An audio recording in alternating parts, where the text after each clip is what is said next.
trying to get through. I think there was some link, and I think somebody else was complaining as well. For the PNR, the last PNR? The last meeting, yes, that's right. It's the wrong one. I don't know. There was two PNR Two links. links. There was one for the meeting at 2 o'clock and one for the meeting at 3 o'clock. Yes, I know, yeah. Oh, I know that. I saw that on the screen, but couldn't get through at all. Oh. Anyway. Oh, well, we went through it pretty rapidly anyway. Oh, well, I thought that. It was a similar format to the earlier ones, of course. It was just the people who are sitting as a committee. Yes, I was thinking that. But, Yeah. well, these things happen. Yeah. Okay. Okay then, welcome to the meeting. I hope you can hear me clearly. Welcome to the budget setting committee, which has been conducted by teams as usual, and I will, for sake of good order, just remind you the following points. Ensure your camera and microphone are switched off. I'll call on the officer to present the report as and when. And if a member or an officer wants to question anything or to raise a point, then please do so by raise your hand. And if you are speaking, can you put your mic and camera on and then put it off when you've completed speaking. When calling for agreement of the recommendations, as usual, at each item, a no-show or raised hands will be taken as indication that the committee approves. And again, with declarations of interest, you know that you must leave the meeting by ending the call, which will be confirmed by the moderator to the chair, and following consideration of the items to be invited back into the meeting as usual. Just make yourself available for that. Item 3, item 1 on the agenda is declaration of interest. Again, you're invited to declare an interest in any agenda item at this point, or if you become aware of an interest during the meeting, you can declare it then. When declaring an interest, it's helpful if you want to indicate the nature of that interest. Nobody's declaring an interest at this stage. Just declare 2, 3 and 5 as urgent items. If I, at this point, can declare items 2, 3 and 5 as urgent items. The last item, 5, is about the inter-island air service and will be taken in private. Okay, thank you. Moving on, therefore, to item 2, which is the third quarter capital monitoring, a report by Robert Emmett, our Director of Assets, Finance and Resources. The report provides an update on the progress of the 2018 to 2023 capital programme as at the end of 2020. The Council Capital Programme 18 to 23 now totals £109 million, including additional grant funding for specific projects and use of potential borrowing and revenue contributions. Spend in the third quarter amounted to £6.4 million, bringing the total spend in the year to £11.4 million.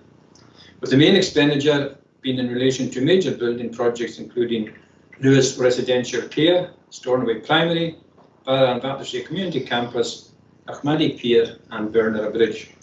The appendix to the report shows the detail at project level on the progress of the delivery of the programme.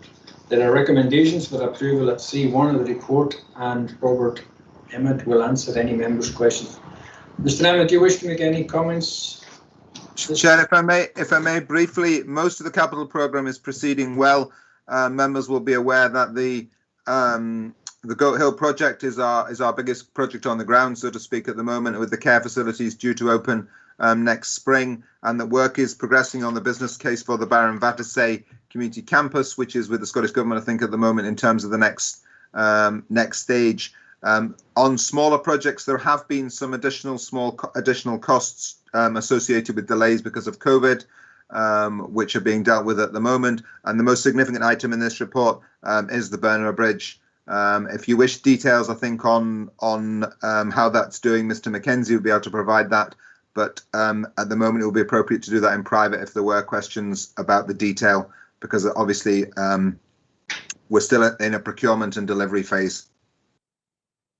Thank you for that. I'm not seeing any questions or comments here. No.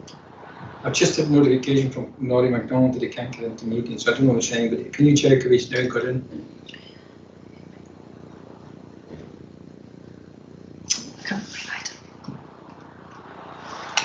Okay.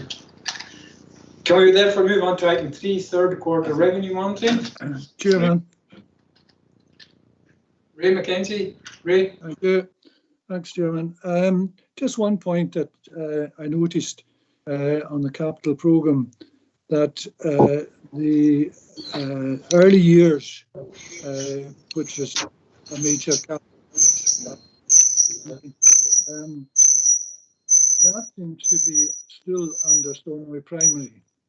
Now, this came up quite some time ago when the question of the amount of money being spent on Stornoway Primary, and it is misleading in that sense. So I wonder if it can be, highlighted that this is not actually Stornoway Primary. It may be within the grounds of Stornoway Primary, but it was not. It ended up in Stornoway Primary grounds, but it is in fact Lewis or probably Lewis. It's the early years establishment, and not Stornoway Primary as such. So can that be separated? We've asked for this before, and I thought it had been agreed that the actual Stornoway Primary and the early years part be separated as far as capital is concerned. Thank you.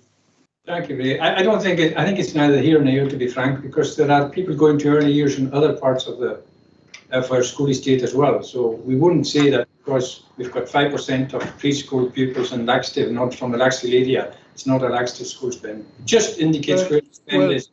It doesn't necessarily mean that it's only people in that particular catchment area that go there. But we know that across the school estate.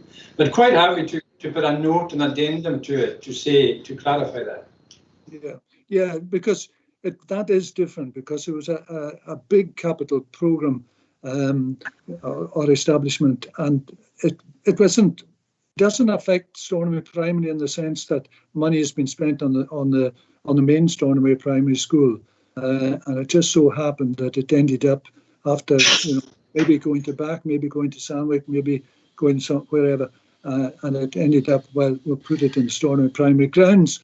But that doesn't mean that £3 million are being spent on Stornoway Primary. Just to make that point, and thanks for Do you want to come in there, Chief Exec?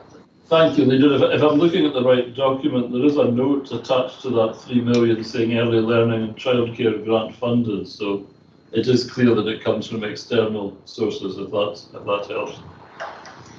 Thank you. Have we got Mr. Emmett? Do you want to come in there, Robert? Just to say, Chair, this is a financial record of what has been spent on the asset, and as far as we're concerned in kind of keeping the records here, that is all part of one asset, which is the Stornoway Primary School and Nursery. Information on what that is spent on is maintained because a significant proportion, we have to keep track of what has been spent on the upgrading of it. But the spending on early years in the works has always been included alongside the school. It's not intended to do anything other than record expenditure from a finance perspective and keep a progress on what's happening with the things. If any member wants a breakdown of any individual spend and what it's been for at the school, then that's easy to provide, because we have to keep pretty detailed records behind that, and this is a summary. Thank you.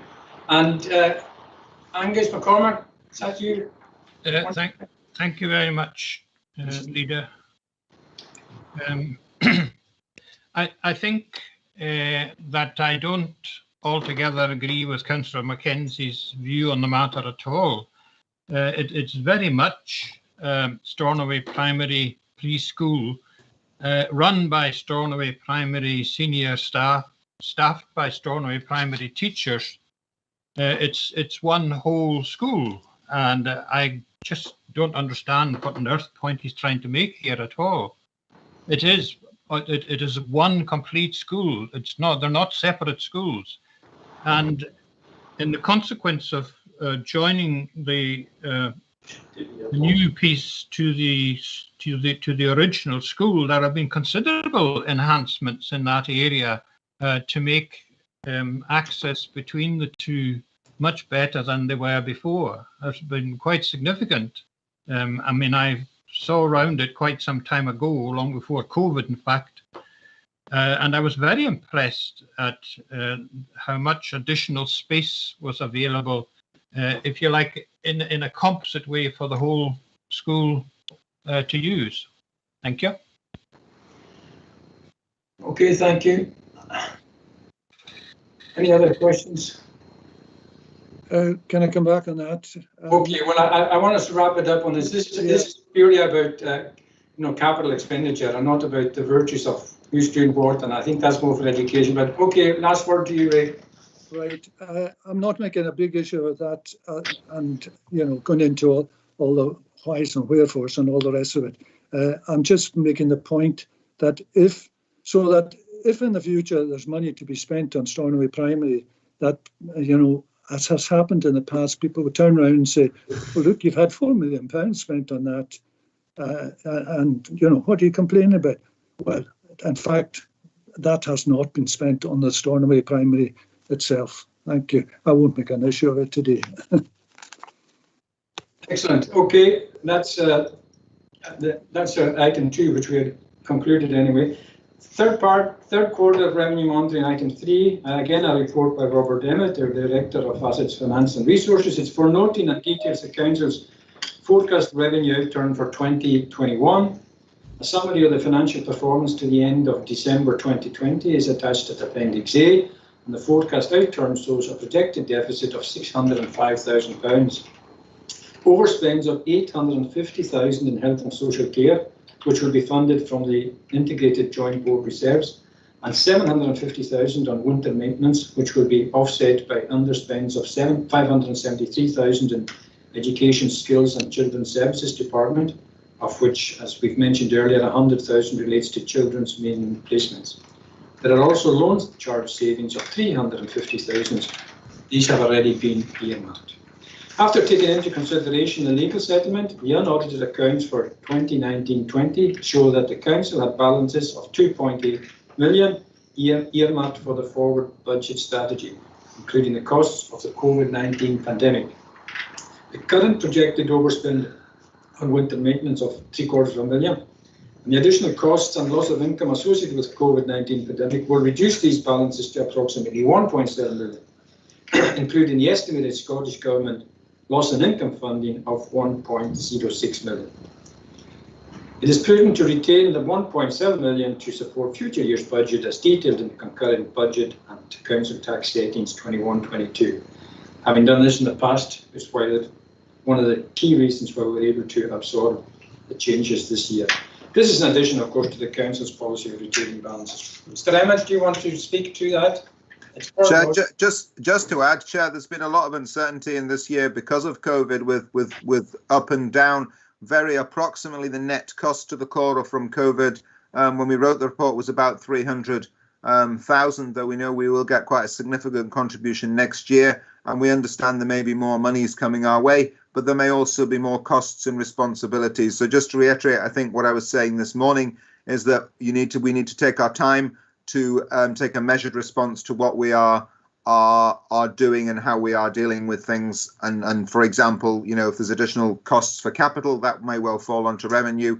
And on a brighter note, it has been warmer. And if I was giving you a forecast overspend on winter maintenance today, it would probably be slightly under 700k. So I'm really just trying to highlight that there are variances that we are trying to manage. And I'd just like to reiterate that the IJB position has been very volatile in that respect as well. The IJB has had additional funding from the Scottish Government at the end of the current year, which is a contributing factor to the fact that their budget gap is now something in the region of 800,000 for the year ahead. They're still trying to address, but that is still a risk for the Corps and the Health Board in terms of funding. So I suppose what I'm trying to say overall is it's more fluid and ambiguous situation than we've ever faced, and your decisions, particularly in the last budget and continued into this year to retain balances to manage that, puts us in as good a place as we can hope to be.